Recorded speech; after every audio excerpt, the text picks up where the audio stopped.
Buenas a todos. Yo soy Rafa Muñoz y voy a hablar ahora me presento bien, pero voy a hablar de Designer First UI Development.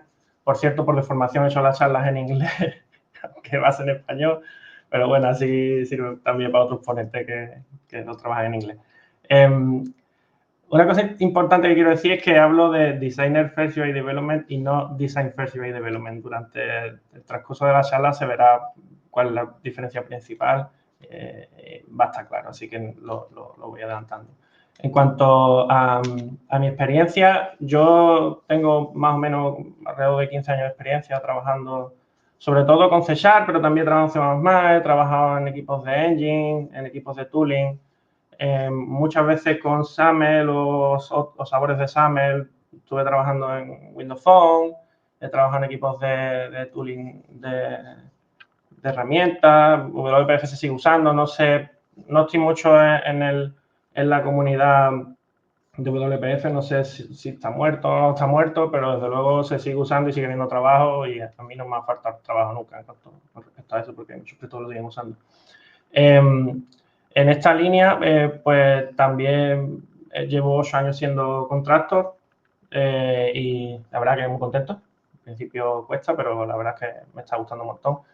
Y más recientemente, pues llevo 3 años llevando la dirección técnica de un equipo y también tengo un equipo de cross-platform de desarrollo de UI especializado en juegos. En cuanto a las herramientas, pues en general he trabajado con Unity, con WPF, con Windows Phone y ahora con Noesi.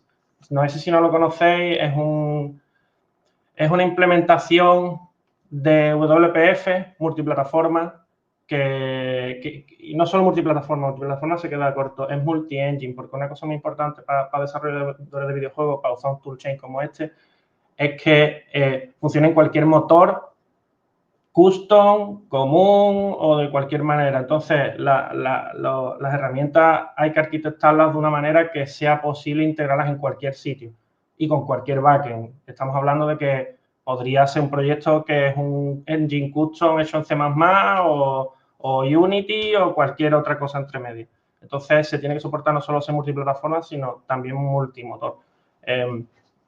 Y bueno, eso es lo que hace Noesi y si lo queréis ver, pues tiene su web esa historia. Pero a nivel de know-how, si sabéis WPF, vais a entender cualquier cosa que diga de Noesi porque pretenden tener completo feature parity, así que, bueno, en esencia, a nivel de usuario desarrollador, es lo mismo. En el caso de esta charla me quiero enfocar en temas de proceso de trabajo, que es una cosa que a mí me interesa mucho. Siempre me gusta imaginar mejores maneras de trabajar, que sean menos frustrantes, donde la gente esté más contenta al final del día.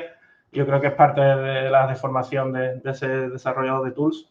Al final mis clientes son los otros devs y los designers y cualquier otro cliente. Es como si yo soy una microempresa de UX que conozco a todos mis clientes y los puedo tener contentos porque puedo hablar con ellos directamente.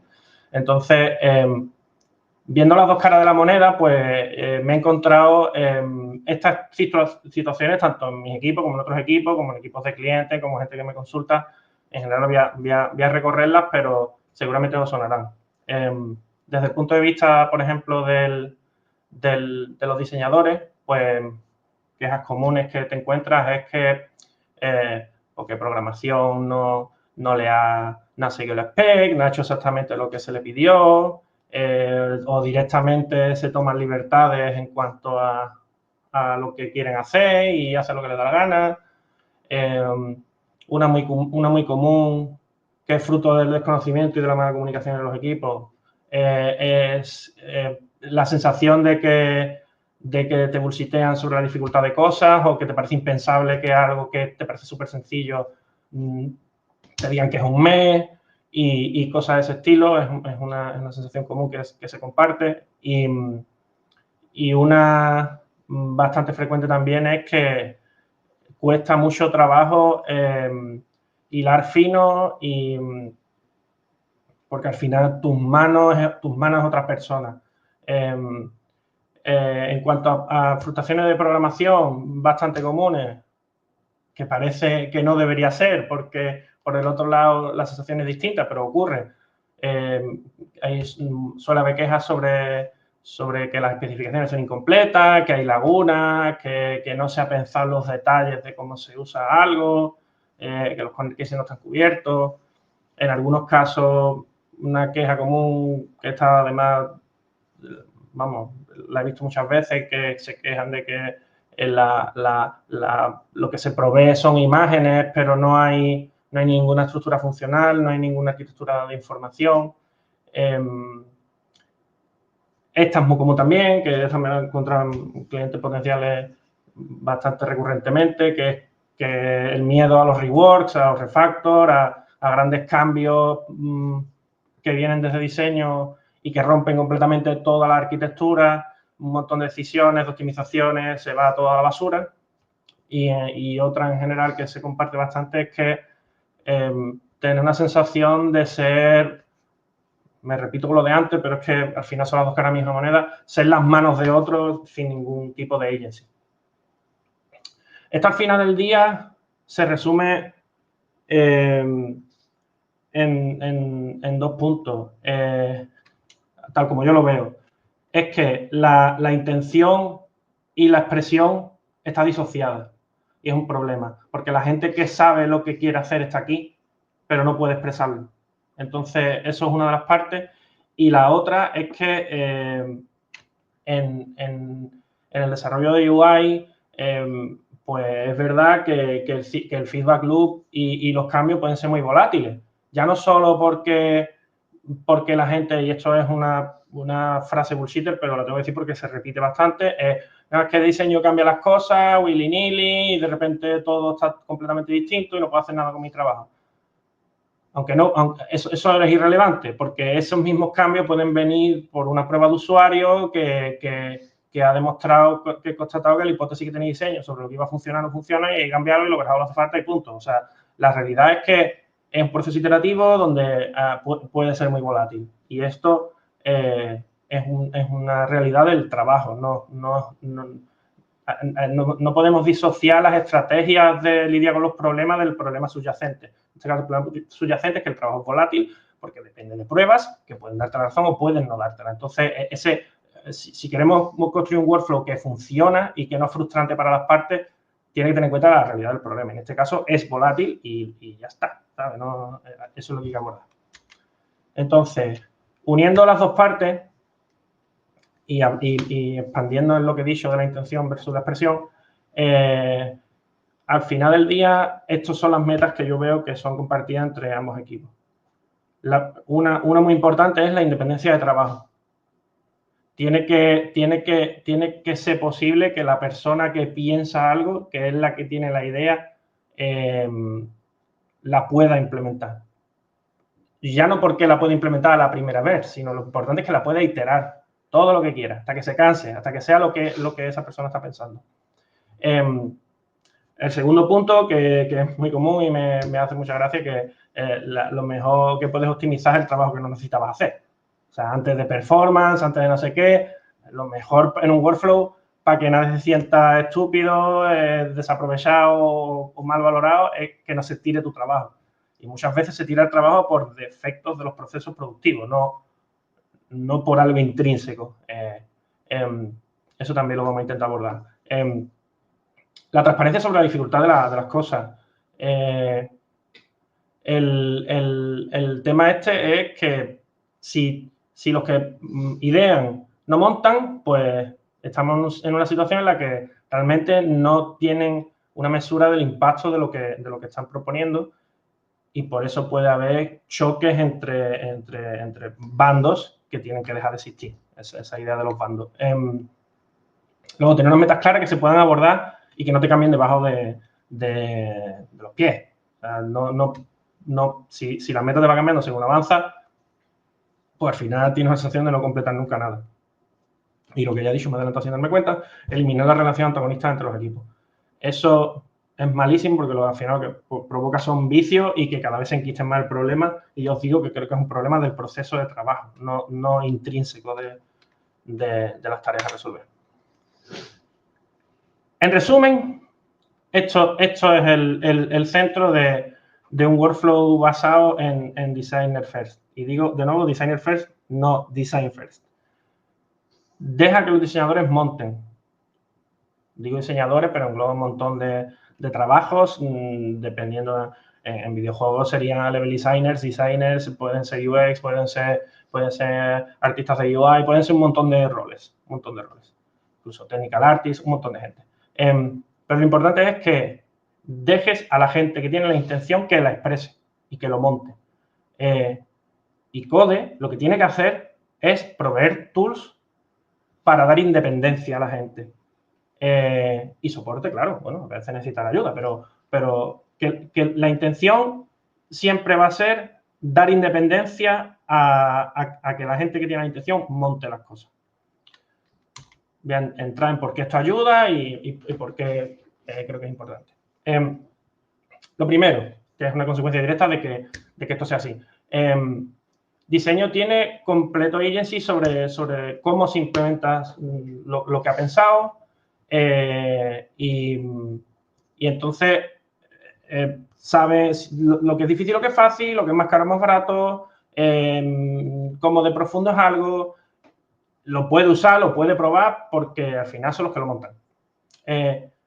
Aunque como consecuencia también directa de esto, aunque no tengáis un UX real, y esto es una nota que quiero añadir, que igual que antes, bueno, y aún sigue pasando, igual que antes, cuando alguien era programador y quería ascender y no había vía de ascenso en su empresa técnica, se hacían managers y se convertían en malos managers porque en realidad no querían ser managers, porque manager era directamente otro trabajo. Lo que pasa es que querían más sueldo, querían ascender, normal, y querían progresar y al final ascendían a hacer otro trabajo que era distinto. Pues esto está pasando, por lo menos yo he observado que está pasando en al menos empresas de videojuegos, que es que gente que son UI designers quieren ascender, no hay vía de ascenso, que no sea o management o a UX, y se van a UX. Pero es que el trabajo de UX es muy distinto al trabajo de UI designer.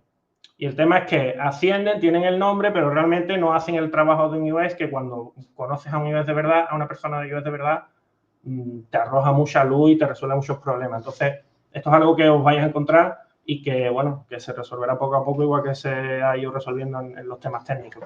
En cuanto a esto, pues me refiero a cosas como cosas que llama la gente de UX, la arquitectura de información, de componentes y este tipo de cosas que para organizar su trabajo en el momento que lo hagan ellos tienen que hacer eso, porque son ellos los que lo van a montar.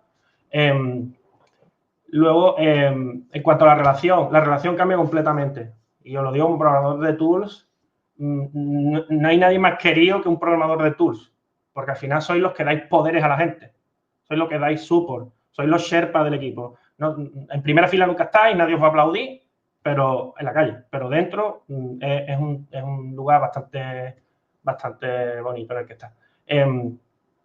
Al final sois los que crean las herramientas para que puedan hacer cosas nuevas.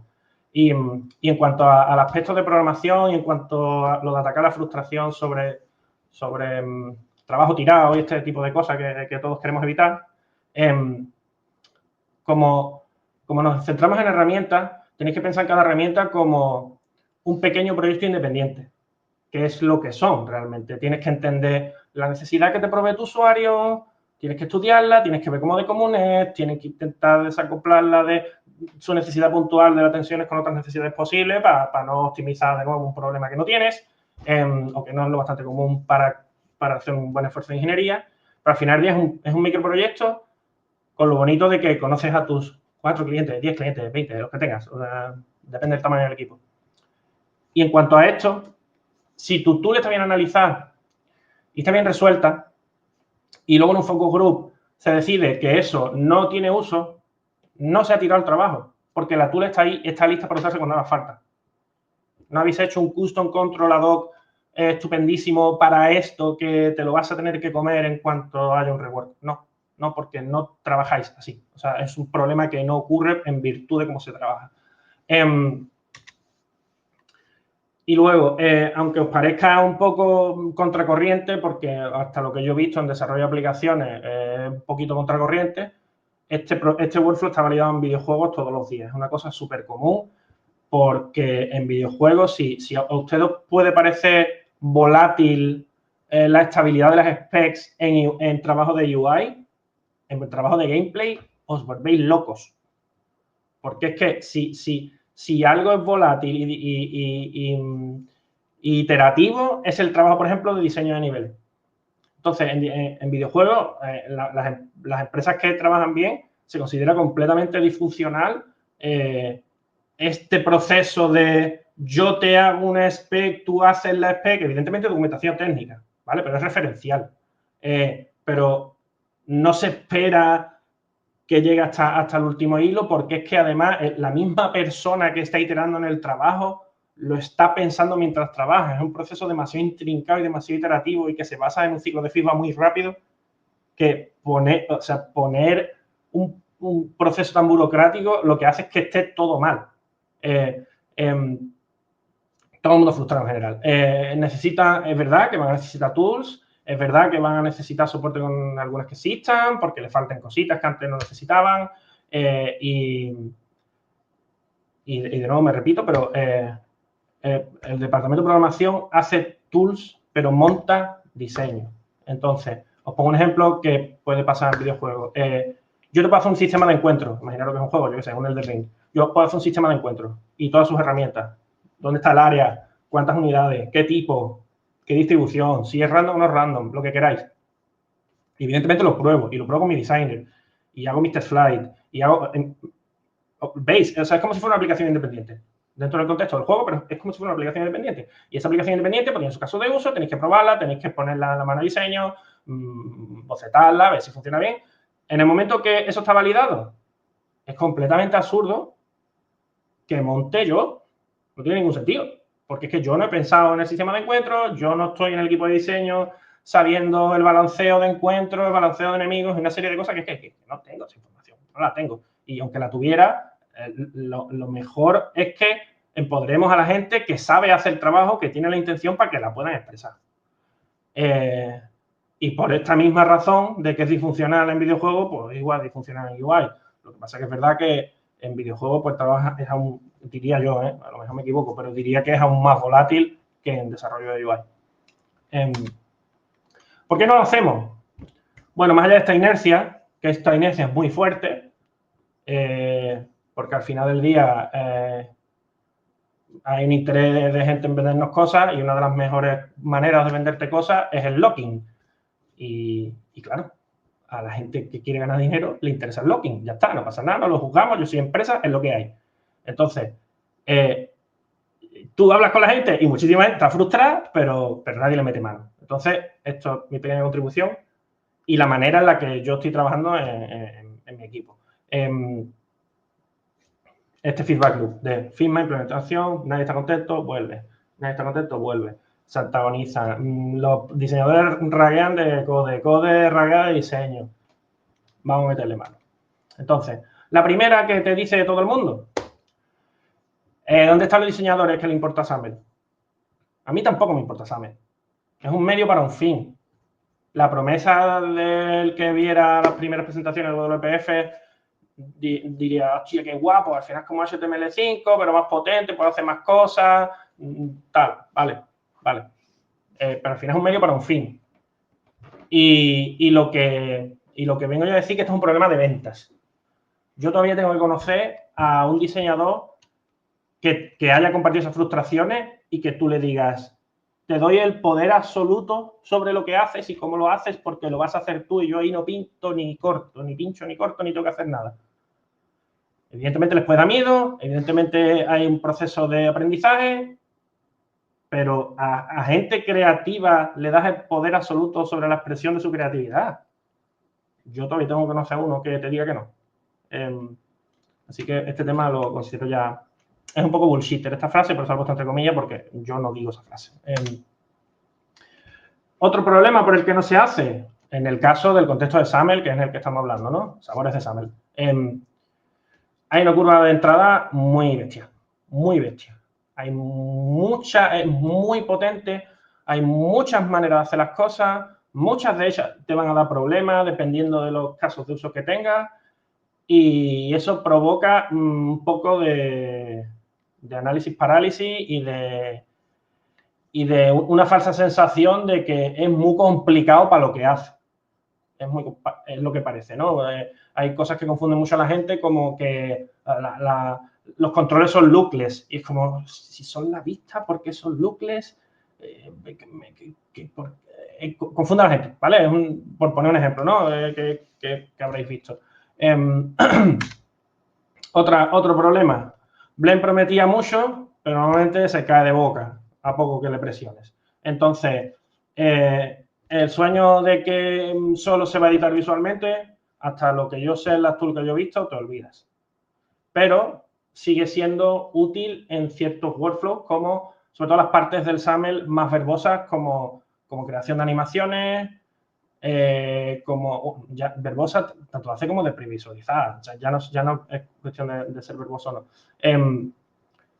Animaciones, estados visuales y previews de estilos. Yo creo que hay triggers. O sea, eso ahí sigue aportando valor, pero en otras cosas las partes interactivas dejan mucho que desear, la UI de las partes interactivas deja mucho que desear, aparte de un problema generalizado que si me podéis decir cómo se arregla, porque estoy harto de buscarlo y no sé qué hacer, que tengo a veces con diseño, es que, bueno, diseño cualquier editor que trabaje en los visores de SAML, es que tarda mucho en reportarte los errores. O cuando ya está bien, tarda mucho en espabilarse y dejar de decir los errores. Aunque haga reveal, aunque la única manera que he visto, que es una basura, es que hay un proceso en Windows que si lo mata se recarga el servicio que te está renderizando la vista. Esto es completamente inusable. ¿Vale? O sea, esto no es tolerable, pero bueno, es un hiccup que me he encontrado con mucha gente cuando le está intentando enseñar estas cosas. Esto es una cosa muy común, que es que hay cosas en el proceso de trabajo de UI súper comunes que no tienen una solución sencilla y rápida o clara. ¿Hay mil maneras de hacerlo? Sí. ¿Sabemos programar y no la podemos montar? También. Pero que algo tan común, ya no digo que sea fácil, el resolver problemas de navegación no es fácil, pero que no haya una solución en un framework que te vende versatilidad, que diseño puede tomar decisiones, implementar la lógica de alto nivel. Y no hay lógica de navegación. Tiene que estar los view models. Ahora mi diseñador tiene que saber C# para probar las cosas. No. Esto debería tener una solución opinionated, aunque en virtud de la versatilidad de WPF podéis tener una solución opinionated que luego la expandes o la cambias, tal, pero es que no hay ninguna.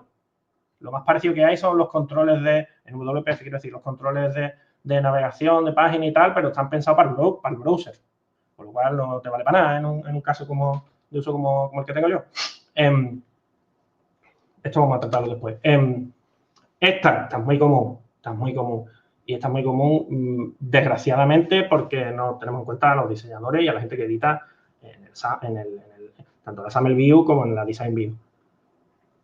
Explota. La gente se pone a hacer custom control, custom template, user control y un montón de cosas y no tiene en cuenta que hay código en el designer no puede correr o que debería tener un fallback para funcionar más cómodamente o no debería saltar lógica que no puede en ese contexto y una serie de cosas que si no sufrís el editor, pues luego nos quejamos de que el designer no se mete. Pues claro que no se mete. Si ya Blend de por sí tiene problemas y nosotros los agravamos, pues normal. No entra ni designer ni quiero entrar yo. O directamente crashea, que pasa bastante cuando no se tiene cuidado haciendo los componentes por detrás de vista. ¿Qué podemos hacer? Bueno, pues lo primero, esto parece una perogrullada, pero es que lo tengo que decir, porque me pasa bastante que la gente monta componentes y luego no los usa, o no los sufre, o monta un caso de uso que luego no prueba. A poco que pongáis vuestros controles, vuestras extensiones o lo que sea en el visor o en la SAML View, vais a ver si da errores, si no compila, si no parsea. Esto es algo que, además, tenéis que usar SAML, aunque si pretendéis que otra gente lo use. Porque al final, si no compartís el dolor, no compartís las filtraciones, no las conocéis, vais a optimizar para vuestros casos de uso, no para los de vuestros clientes. Luego no os podéis sorprender de que hay fricción. Claro que hay fricción, pues, porque se está optimizando con un problema que no es el que tiene el usuario. En este caso, el usuario son los devs.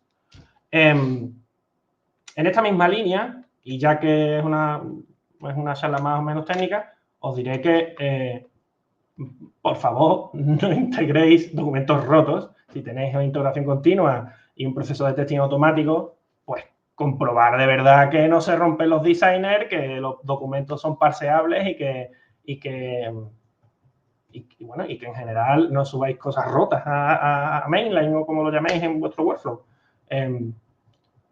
De nuevo, parece una perogrullada, pero si lo tengo que decir porque lo he visto muchas veces. Que te bajas el repo y el primer documento no carga, main no carga o está todo lleno de errores, con lo cual si ya a Blend o al designer de Visual Studio le cuesta entender el SAML y tarda cuando no está corrupto, cuando está corrupto ya directamente te miente. Con lo cual eso provoca un miedo que contribuye a que nadie quiera entrar ahí. Y es normal. Si usted os pasara, tampoco querríais. Luego este es difícil de tratar, pero voy a poner un ejemplo con control de foco. No aprendéis Vanilla. ¿Qué quiero decir? Si no, Vanilla, bueno, WPF o el framework que uséis, no es irrelevante cuál. Como tenemos tanto poder como programadores, nos es muy fácil irnos al code behind, hacer un componente o hacer un parchecito dentro de la parte de code behind del componente que ya existe o del control y hacer lo que queremos y punto. Y eso está. Pero eso es un problema. Y por poner un ejemplo concreto, la típica novata que paga todo el mundo es, los eventos de teclado no me llegan. Los eventos de teclado no me llegan. Los eventos de teclado no te llegan porque tu foco no está donde tú esperas o no tienes directamente y según la spec, pues si no hay foco, no hay eventos de teclado. Foco de teclado. Eso es así. Pero ¿qué pasa? Que tú como programador novatille llegas y dices, hostia, vale, pues no hay foco, necesito un foco, vale, pues pongo en el code behind que me enfoque, un xname, pongo en el code behind que se llame a Juan y ya se carga Juan. Eso es una cagada. ¿Por qué es una cagada? Porque ya estáis haciendo, primero, comportamientos secretos, que un cliente, en este caso, repito, los clientes son vuestros usuarios, que son los designers y los diseñadores técnicos y la gente que trabaja, que edita en SAML, a veces seréis vosotros mismos. Eso es invisible, es comportamiento implícito. Que además, si lo hacéis con una persona que ha trabajado Vanilla y lo entiende Vanilla y sabe, por ejemplo, y usa, por ejemplo, con éxito y competentemente los atributos de control de navegación direccional, los atributos que hacen que el foco de teclado se contenga en ciertos controles cuando el foco va allí, vuestro código ahí se lo salta porque puede, porque no está siguiendo los mecanismos normales, con lo cual provocáis un escenario donde si ya es difícil aprender WPF, aprender WPF con sorpresas random que dependen de lo que quizás un programador en cualquier momento, y lo digo que soy programador, que me da culpa y para adelante.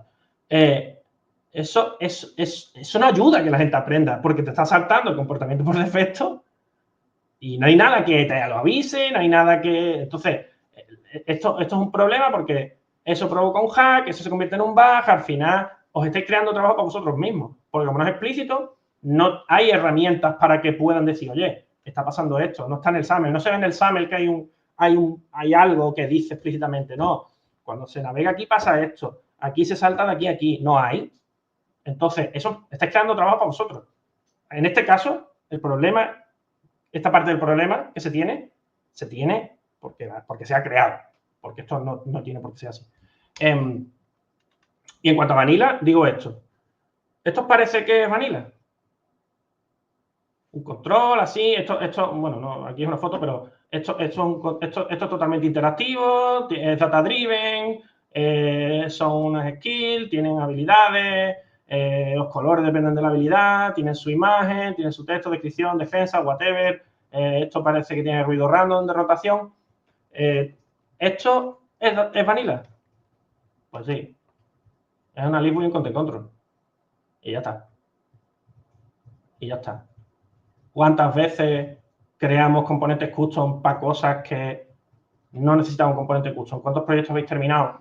Estoy hablando de mí mismo, ¿vale? Pero ¿cuántos proyectos habéis terminado en los que según vas terminando dices, oye, me sobraba la mayoría de lo que he hecho? Lo podía haber hecho con templates, lo podía haber hecho con triggers y state machines y todo habría sido editable y sobre todo tendría menos código que mantener, menos vas a cargar, porque al final menos código, menos necesidad de soporte, ¿no? Pues sí, es un content control, ya está. Y una LIFO, ya está. ¿Sorprende? ¿Va un novato, ve esto y dice, ¿esto es una LIFO? Pues sí, es una LIFO. Los controles son lookless en WPF. No sé si en los demás flavors de XAML lo son, pero en WPF lo son y no es por extensión también. Eso es una LIFO y punto. Porque una cosa importante de WPF es que al final lo que denota la necesidad de un control es su funcionalidad, no su look and feel. Entonces, eso es una cosa que normalmente la gente no entiende hasta muy tarde si llega a entenderlo alguna vez. Y es una cosa muy importante para no tener que repetir trabajo innecesariamente. Y esto es un poco la dirección de según qué tool hay que crear y por qué. Al final del día tenéis que ver qué cosas son más comunes, más frecuentes, mejor dicho, que comunes, no sé, más frecuentes y centrarlas en que las cosas más frecuentes sean fáciles de hacer. No hay cosa peor para la usabilidad que cosas que son muy frecuentes sean obtusas. Lo frecuente tiene que ser fácil. Incluso en sacrificio de que otros casos sean un poquito más complejos, pero si son menos frecuentes, el nivel de dolor es más bajo. La gente puede tolerar que para un corner case tenga que poner unas cuantas cosas más, pero para cosas que hace todos los días 20 veces, eso tiene que ser fácil. Eso tiene que ser fácil. Y es vuestra responsabilidad hacer que sea fácil si sois tool developers. Y luego esto, que esto le pasa a mucha gente novata en temas de XAML, WPF y flavors que sea. Custom control, everywhere. User control, everywhere. Todo el mundo necesita una cosa custom, con código hay custom, hay comportamiento custom. La realidad es que si os esforzáis en dominar vanilla, no al 100%, pero vamos a decir al 80%, vais a necesitar muy pocos controles custom. Realmente solo vais a necesitar controles custom si de verdad funcionalmente es algo custom. Y en ese caso, pues para adelante. Si tenéis que tener una herramienta de esquema yo qué sé, de los atributos de un personaje con un pentágono que se rellena según 5 atributos, bueno, pues sí, eso demanda una estructura, un control funcional completamente distinto. De nuevo, no porque es un pentágono, sino por lo que hace. Y una buena guía es esa. Si normalmente está bloqueando el trabajo de diseño por cosas frecuentes, no estás implementando las tools que necesitas. Estás utilizando para un problema que no tienes o que no es el más acuciante que tienes. Todo esto está muy bien, ¿vale? Pero, ¿cómo? Vamos, unos cuantos ejemplos de código. Para mí, esencialmente, hay dos frentes a la hora de hacer herramientas para la gente. La primera es, y no sabría si deciros cuál es más importante que la otra, pero bueno, son dos. La capacidad de autoservicio. Es decir, si te pasa algo raro, que la gente tenga suficientes herramientas para resolverse ello la papeleta. Porque si no, de nuevo, creáis una dependencia de vosotros que no os interesa ni a ellos. Entonces, primer ejemplo, tontísimo, pero la gente no lo hace. ¿Cuántas veces habéis puesto un trigger y una acción y no se llama? ¿Por qué no se llama? ¿Está mal un binding? ¿No se ha llegado al trigger? ¿O tu acción está mal? ¿Por qué no puedes saber? No hay un breakpoint, ¿vale? Esto sería para un autor más técnico, porque ya el concepto de breakpoint, para lo mejor para un autor que no va a estar en C#, pues esto no le sirve para nada. Pero bueno, como estamos en una charla técnica, pues pongo este. Esto va a permitir poner breakpoint en el XAML, en las acciones, en otras cosas no, pero... Y el trigger es una broma, o sea, ¿qué fuerza es esto? Pues si el debuguer está enganchado, os va a llegar un breakpoint. Un ejemplo, ¿no?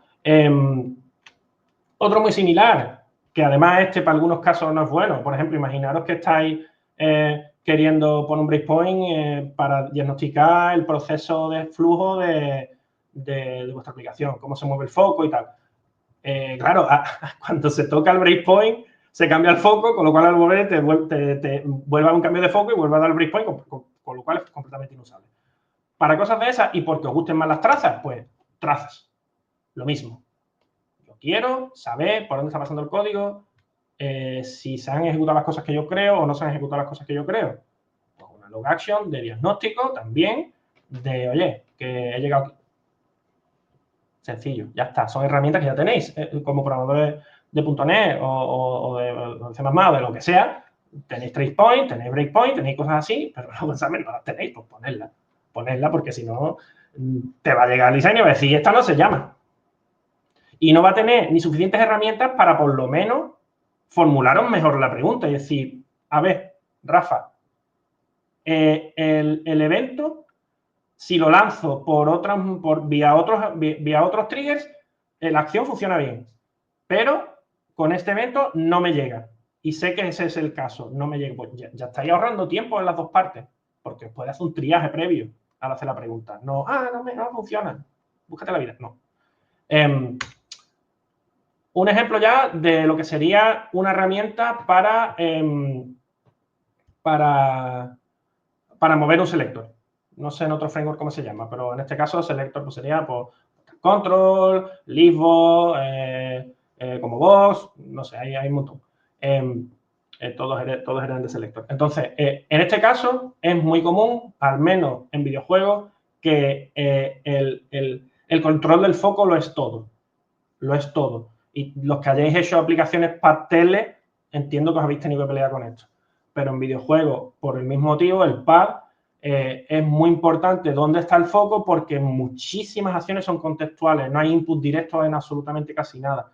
En consolas, en PC se puede entender que sí, pero como al final normalmente tienes que dar soporte multiplataforma, tienes que soportar los esquemas de control, así que tienes que tener mucho control de dónde está el foco, porque además normalmente el elemento visual que cambia no puede tener el foco, con lo cual los controles de cambiar, por ejemplo, un tab, como es este caso, tienen que estar en otro sitio. Entonces, ¿qué hace esto? Pues este caso es un caso de uso que nos hemos encontrado un montón de veces, que es, oye, que quiero tener una acción para en un selector y al siguiente, y al anterior, y si quiero ciclar los bordes o no quiero ciclar los bordes. Normalmente esto lo haría en WPF si el foco está dentro automáticamente, si ponéis los atributos de control de foco, sí.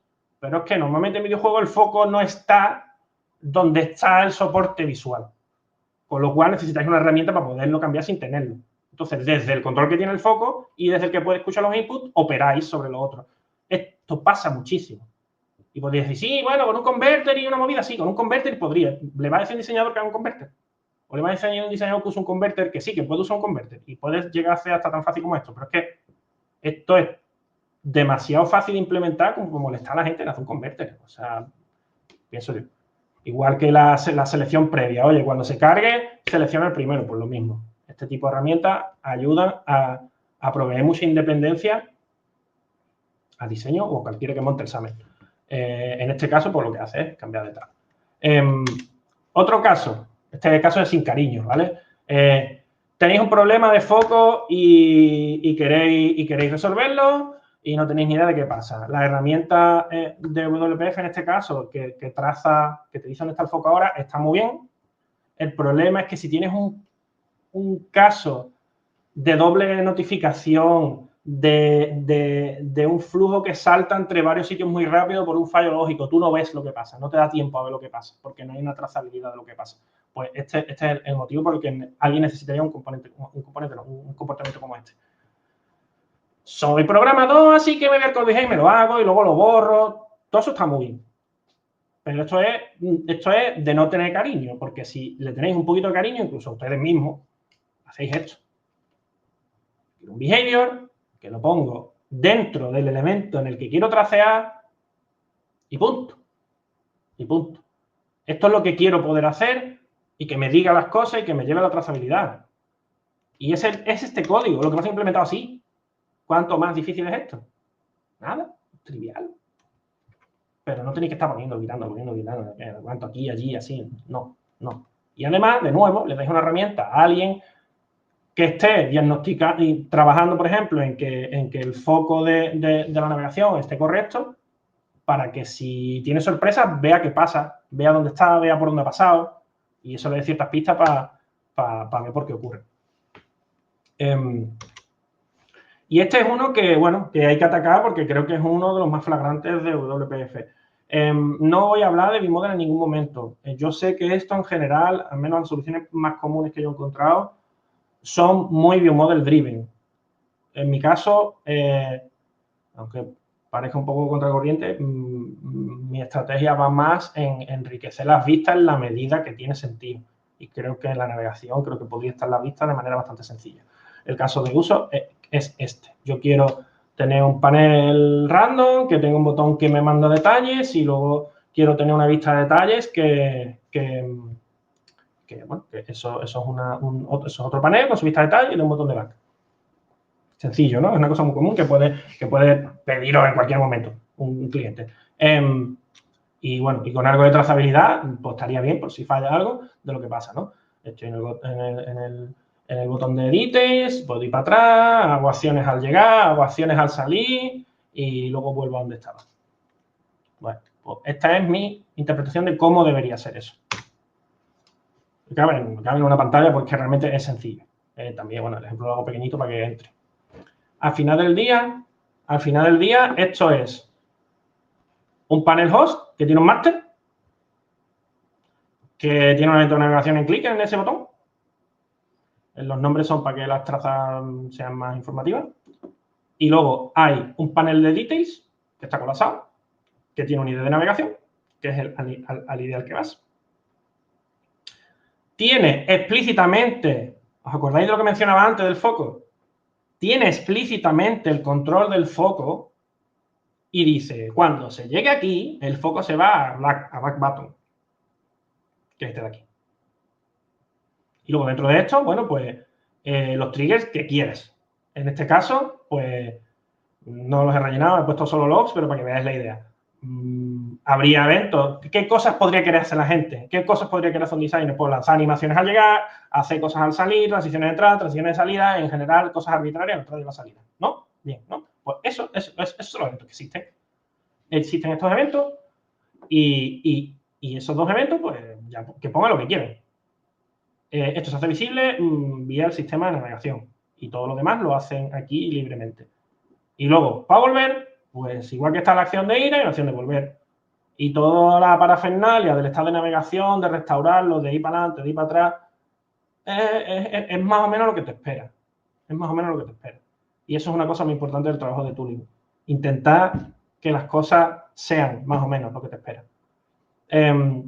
Aquí una pequeña anotación que os puede parecer extraña si habéis hecho WPF, y es que tengo un trigger especial aquí, y es porque el event trigger normal que viene de behaviors no escucha attached events, attached routed events. Y estos son attached routed events porque lo puede emitir cualquier panel. Entonces, bueno, están implementados así, por eso he tenido que hacer esto.